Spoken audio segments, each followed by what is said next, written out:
দেখ তো তুলি, কাজলটা ঠিক আছে দেখ। হ্যাঁ একদম পারফেক্ট, কিন্তু একটা জিনিস মিসিং। তুমি চুড়ি পরো নাই কেন? হাত দুটো খালি খালি লাগছে।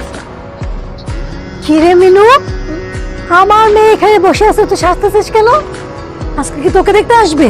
দেখতে আসবে তোর ভাগ্নিকে। হ্যাঁ, তুই কেন সাজতেছিস আমার বল।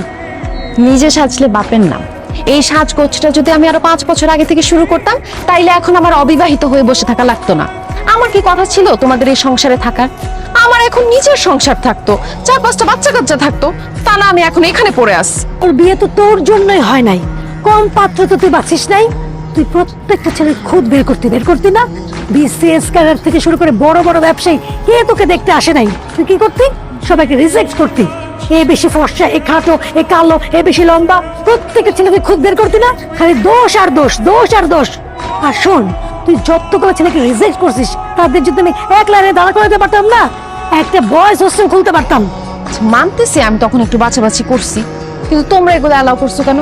তোমরা জোর করে হাত পা বেঁধে আমার বিয়ে দিয়ে দিতে পারতা না? যাই হোক, যা হয়ে গেছে হয়ে গেছে। এখন তোমরা আমাকে একটা বিয়ে করায় দাও। আমার বিয়ে করাটা তো খুব জরুরি। যেমন খুশি তেমন ছেলে হোক, আমার কোনো কিছুতে সমস্যা নাই। একটা হাত পা না থাকলেও কোনো প্রবলেম নাই।